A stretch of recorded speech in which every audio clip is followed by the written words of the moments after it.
And hello, everyone. Thank you for bestowing this honor on me, actually, to be able to share some of my thoughts and views, which were there very much within hidden, but I never really explored it. So when Vicky, you offered me the opportunity to speak, I thought what best but to combine my love for language and my passion, the core passion that I have been pursuing, which is psychology. So let's dive into what we call psychology of English, or as I would say it in technical parlance, psycholinguistics. I do not promise to be able to give you a lot of information. It's just a skinny dip or just a footprint, probably, that we are looking at. And of course, it's a vast subject. So, whatever I have, whatever I could glean, I'm just presenting to you in brief. And another disclaimer, I do not promise to know all the answers. So, whatever I know, I will share, and I will also learn from you along the way. Before that, before I really begin, I'd like to thank both Dr. Neeraja and Vicky for bringing me to this spot. I have learned a lot thanks to the reflections that Neeraja introduced and the course that I've done with her, and for giving me, Vicky, and a lot of other friends that I've made along the way. These are treasures of a lifetime for me. So let's get into psycholinguistics. Let me share the screen.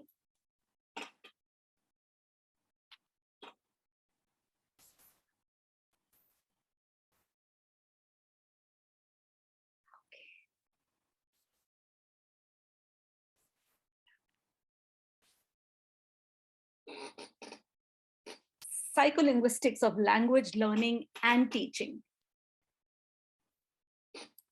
Here we go. What is it that we understand about language? What is it about language? What is language literally? It's what we all know it as is that it's a combination of words that are strung together and put forward to communicate to others what we have in our mind. So, is that all what language is about? And if that is what it is, are there any definitions that are there in talking about languages? There are plenty, but let's not get there. Let's actually move further and look at how we move forward.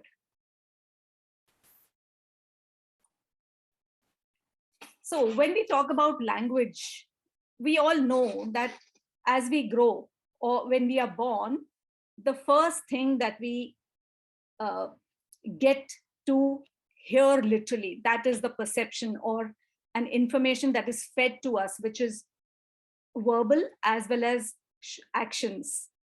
So the first language that develops is our mother tongue, the native language, so to speak, or the dialect, the local dialect or the mother dialect that we have. So when we are born, we open our eyes. The first thing that happens is we have faces peering at us and cooing to us, saying words to us and trying to make us smile, maybe even touching us, maybe trying to touch our lips, maybe our cheeks, and then trying to voice out words. Do we really understand them at that time? I'm not very sure. Do we? Does anybody know? Would anybody like to say something?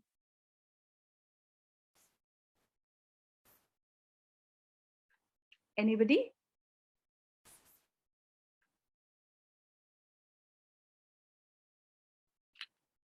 No? We understand emotions. We understand emotions. And we understand intentions. How do we understand intentions when we are babies? Well, the touch. through touch. our other senses, the smile, the touch, the smell of familiar things, Yes. then having been fed, on being hungry, things like that. It's all through our senses. Fantastic. So So maybe we get connected. yes, We get connected through these small little touches or. and also the familiarity of the person there, because those Mm. are the first people we see. Right. These are the people that we can really see them on a constant basis, and these are the faces then we start uh, communicating with, or recognizing that these are our familiar faces, and we know that our needs are looked after by them. So but then how does language also develop after that? What about the babbling, the cooing that starts? So we all know that at the age of 4 months, there's babbling before we really start speaking the language. So what happens in babbling? Is it really a production of uh, or a reflection of what is said to us, or is it something that's innate?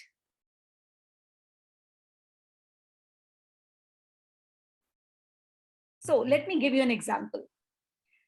This is an instance which has actually happened with me.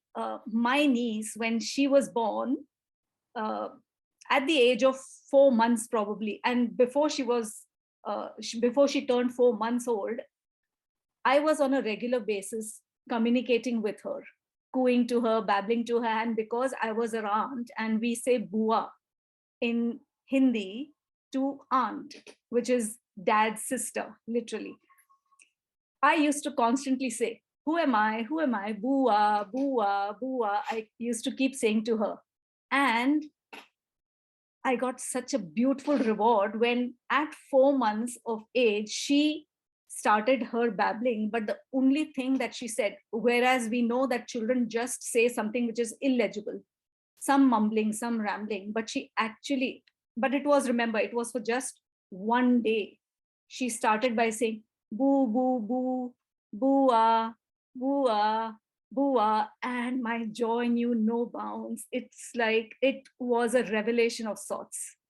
Such a heartfelt feeling, such a feeling that I cannot really explain entirely.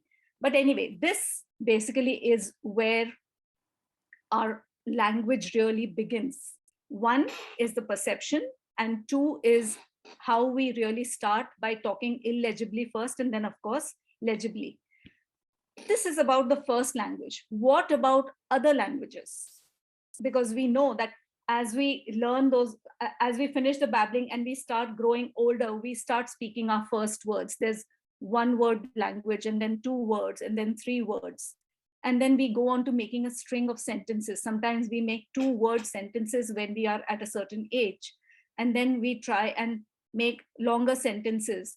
Sometimes it is without the grammatical content, which are only the consonants or the nouns or particular words said together. Milk, Jack milk, something like that, probably. That's what we say sometimes. But what about the second language? Because by the time we are 5, we are speaking nicely, proper. Sometimes we have long sentences that we speak. And then what about the second language? So it could be because we meet friends at school or even our neighbors. No, we play with other children in the neighborhood. Yes. So maybe that way we pick up our second language. We pick up our second language that way. And what about when teachers teach us? Yes. So the language at school, the medium of instruction. Yes. Yes.